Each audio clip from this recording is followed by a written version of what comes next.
माननीय पूर्वा जोशी जी, श्री निर्मल कुमार सेठी जी, डॉक्टर उज्जवल पटनी, देवी और सज्जनों,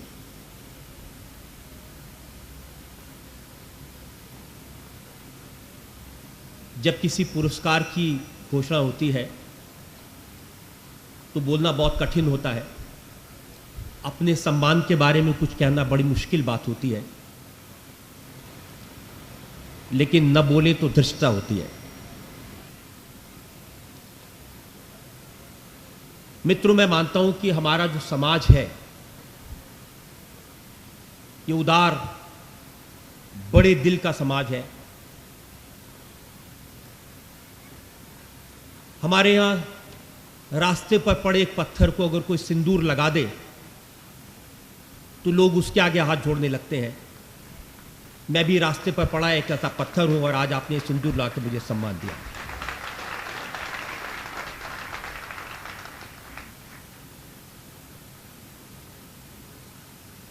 डॉक्टर पटनी कह रहे थे कि मैं अपनी सफलता की कहानी बताऊं।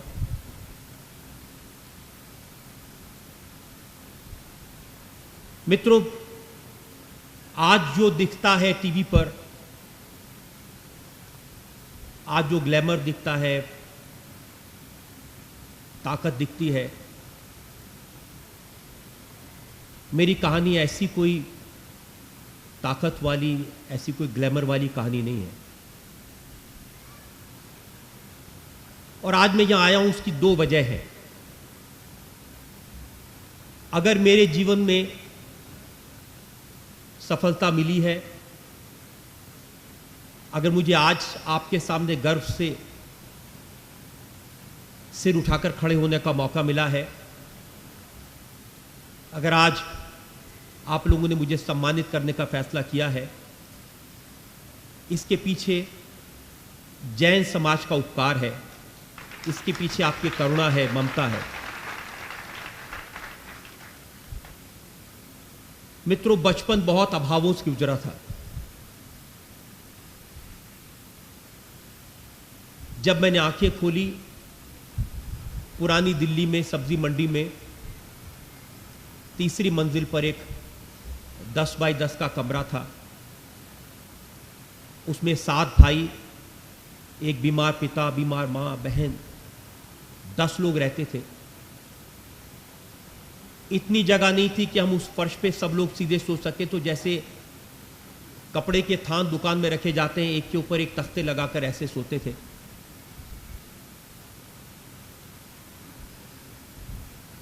नहाने के लिए हम गली के नुक्कड़ पर एक नल था,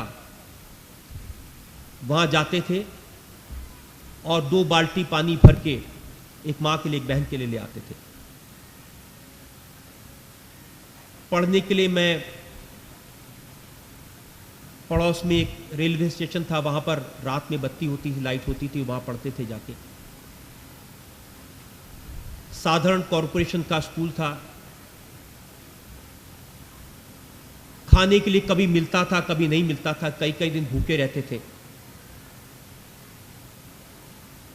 आज आपसे बात कर रहा हूं तो मुझे याद आता है कि उस जमाने में अमेरिका से पाउडर का दूध आता था गरीबों के लिए, तो लाइन में लग के उसके डिब्बे ले आते थे। कई कई दिन वो पाउडर का दूध पी के काम चलता था। लेकिन ऐसे समय में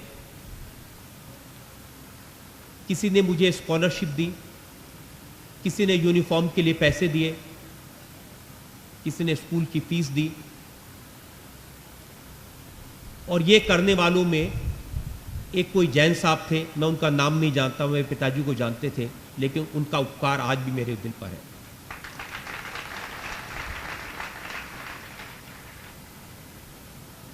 ये जैन समाज की करुणा थी।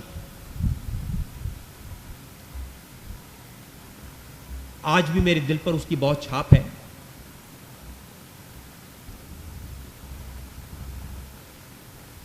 उस समय सपने भी नहीं थे।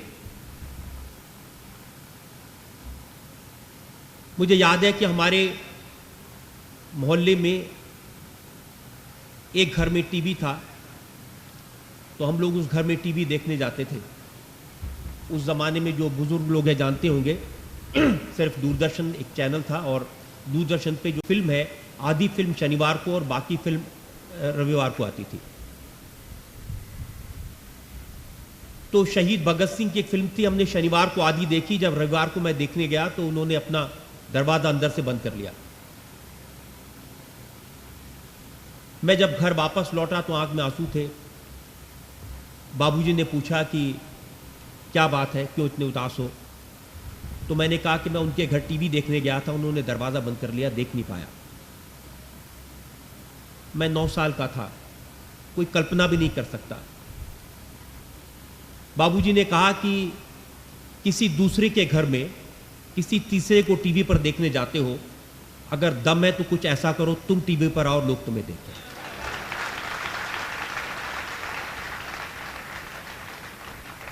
वो वाक्य बाबूजी का जीवन सूत्र बन गया। सपने बड़े देखने लगे। अच्छे नंबर आए तो एक बेहतर स्कूल में एडमिशन हुआ।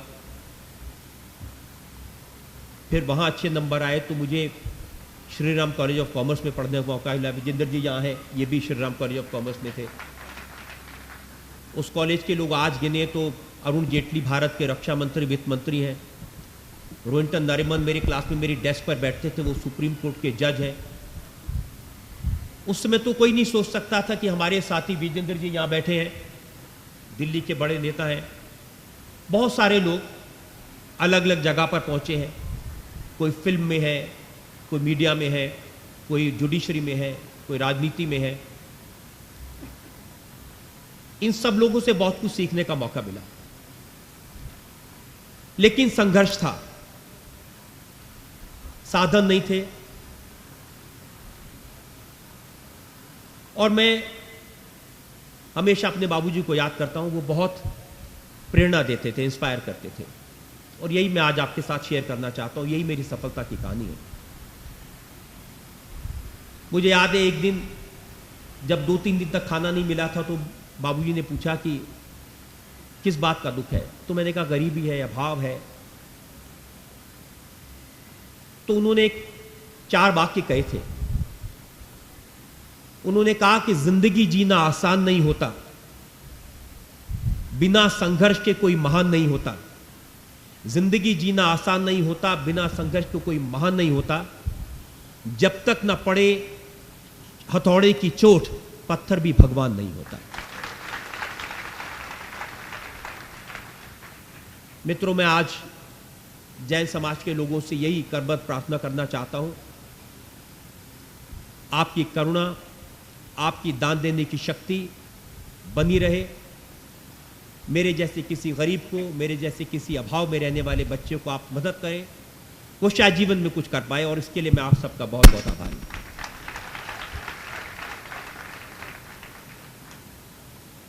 दूसरा कारण मित्रों, मैं यहां आया उसकी वजह, मैंने मुनिश्री तरुण सागर जी के बारे में पढ़ा है, कई बार इनके प्रवचन मैंने टीवी पर सुने हैं। जैन समाज ने पूरी दुनिया को अहिंसा का संदेश दिया, मरने मारने से दूर रहने का संदेश दिया। और मैं आज इसलिए आया हूं कि मेरी मान्यता है, अगर दुनिया भगवान महावीर के इस संदेश को मान ले तो शायद दुनिया की तस्वीर बदल जाएगी, सब सुखी हो जाएंगे। परसों हमने इंडिया टीवी पर दिखाया कि कैसे एक अमेरिका के पत्रकार को इराक में कैसे उसकी हत्या की गई। हर रोज देखते हैं आतंकवाद में सैकड़ों लोग मरते हैं। हर रोज इस बात को महसूस करते हैं कि आतंकवाद से लड़ने के लिए, दुश्मन से लड़ने के लिए अरबों रुपए हथियारों पर खर्च किए जाते हैं। अगर अहिंसा का संदेश मान ले ये दुनिया, तो ये सब पैसा स्कूल के काम में, एजुकेशन के काम में, हेल्थ के काम में, हम जैसे गरीबों के काम में, उनको जगह देने के लिए, उनके संस्कार देने के लिए, उनको बड़ा बनाने के लिए लग सकता है। सिर्फ एक बात भगवान वीर के मान लें,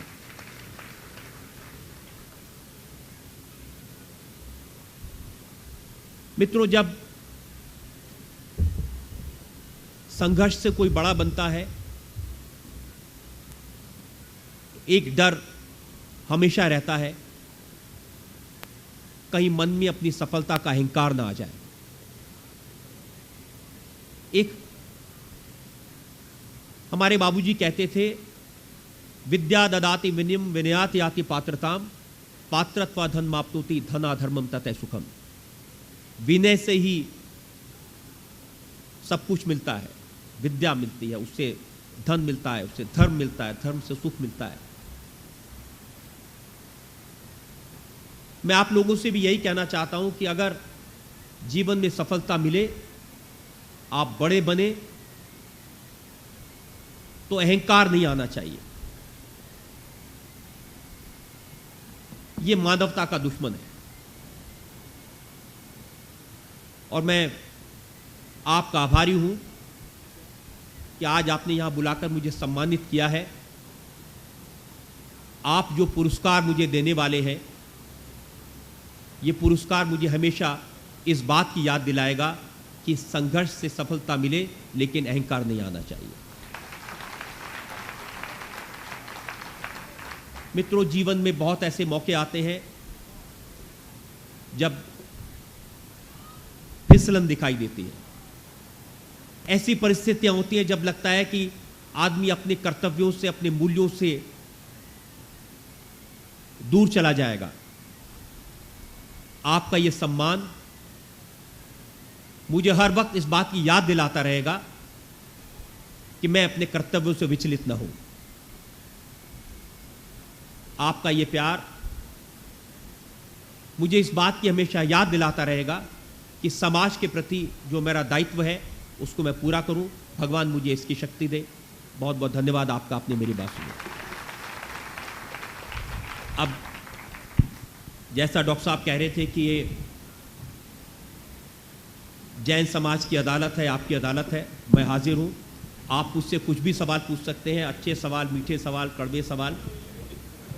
और मुझे बहुत भरोसा है आज के जज मुनि श्री तरुण सागर जी का कि उनसे मुझे न्याय मिलेगा। सर वहीं से करें। आज माननीय श्री रजत शर्मा जी की कहानी सुनकर हमारी नज़रों में उनका कद, उनकी प्रतिष्ठा, उनकी गरिमा 100 गुना 1000 गुना बढ़ गई। और मैं आपको बता रहा हूँ कि हमने बुलाते वक्त ये कभी नहीं सोचा था कि इतनी हम्बल बिगनिंग उनकी होगी, और इतनी हम्बल बिगनिंग से, थोड़ा सा कम करेंगे, इतनी हम्बल बिगनिंग से वो इस मुकाम पर पहुँचे होंगे। और इस बात से एक बार फिर हम सबको प्रेरणा लेनी चाहिए कि हम सब कहाँ जन्म लेते हैं और किन परिस्थितियों में जन्म लेते हैं, इस बात से कोई फर्क नहीं पड़ता। फर्क सिर्फ इस बात से पड़ता है कि हम कहाँ पहुँचना चाहते हैं और कब तक पहुँचना चाहते हैं। इस बात से कोई फर्क नहीं पड़ता कि आपके परिवार, आपके इतिहास ने आपको क्या दिया। फर्क सिर्फ इस बात से पड़ता है कि आप अपने परिवार और अपने भविष्य को क्या देने जा रहे हैं। साथियों, हम आज रजत जी का नया रूप देख रहे हैं। मैं भी थोड़ा इमोशनल हो गया हूँ। अभी तक तो आपकी अदालत में वो ट्रेडमार्क रूप देखा था। सर, कुछ 2-3 सिंपल क्वेश्चन आपसे करना चाहूँगा। आपसे कड़वे प्रश्न करने की मेरी हिम्मत तो है नहीं। रजत जी, आप किसी भी परिस्थिति में, आपका इतना बड़ा अनुभव है, आप अक्सर टीवी पे जान जाते होंगे कि जो इंटरव्यू देने आया है या टॉक शो में आया है वो झूठ बोल रहा है कि सच बोल रहा है।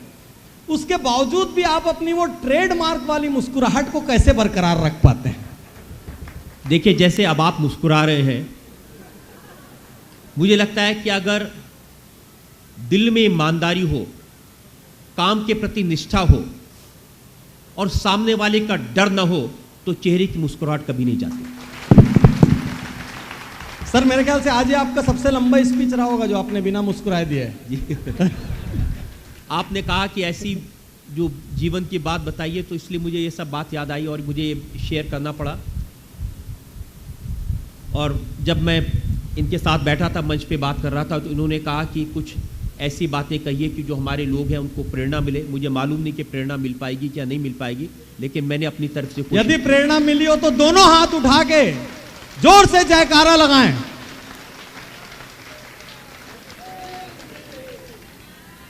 सर, आज का दूसरा सवाल है।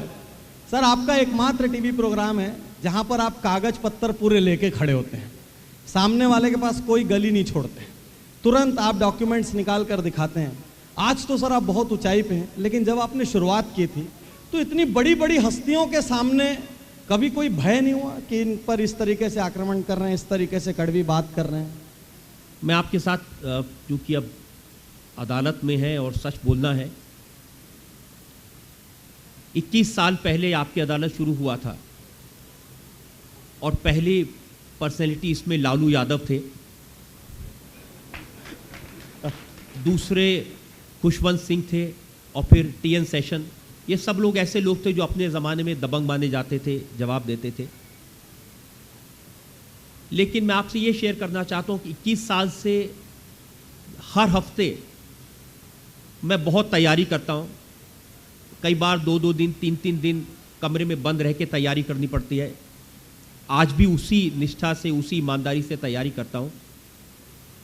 और 21 साल पहले जब मैं पहला शो करने शुरू किया था तो पाँव काँप रहे थे, दिल धड़क रहा था, माथे पे पसीना था।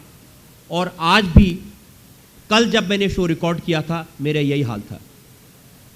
लेकिन जब तक ये अनाउंस नहीं होता कि 10 seconds to go, 9 seconds to go, और फिर जब लाइट्स ऑन, कैमरा एक्शन जब कहते हैं, उसके बाद क्या होता है मुझे मालूम नहीं। उसके बाद न डर होता है, न किसी तरह की चिंता होती है, और कहाँ से कैसे सवाल निकलते हैं मुझे बिल्कुल अंदाज़ा नहीं। तो सर ऊपर वाला शायद आपके माध्यम से अपनी बात कहता है। आपको बताऊं पट्टी जी, अभी जब नरेंद्र मोदी आए थे आपकी अदालत में चुनाव के दौरान, तो 21 बरस में जितना लोगों ने आपकी अदालत को देखा, उसका हाईएस्ट एवर जो रिकॉर्ड व्यूअरशिप थी वो उस शो की थी। और मुझे भी बहुत चिंता थी, बहुत डर था क्या सवाल पूछे जाएं। चुनाव का मौका था, ईमानदारी से पूछना है। जो लोग उनके मन में सवाल, उनसे ये पूछना कि आपने वो मुसलमानों की गोल टोपी मत लगाना क्यों मना कर दिया था।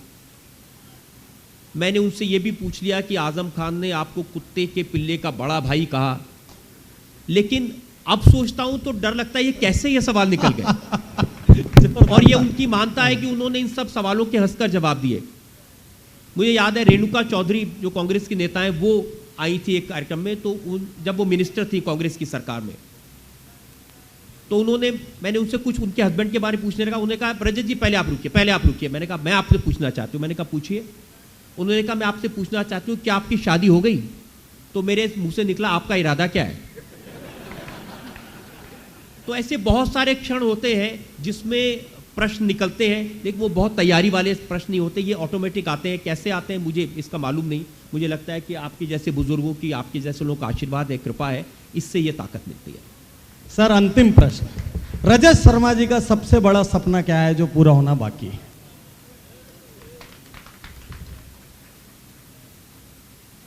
मेरा सपना है, और बड़ा सपना है मित्रों,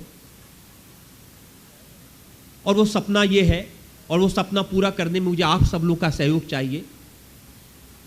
मैं चाहता हूं इस देश में हर गरीब बच्चे को,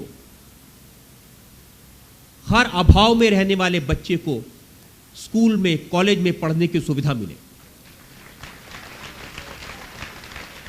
और इस सुविधा के लिए उसे सरकार के आगे हाथ न फैलाना पड़े। उसे आप जैसे लोग, उदार हृदय लोग, देश के लोग, हम तय करें। हम अपने जीवन में एक एक बच्चे को पढ़ाएंगे, एक बच्चे की मदद करेंगे, यह पूरा देश शिक्षित हो जाएगा, देश की किस्मत बदल जाएगी। बहुत बहुत धन्यवाद।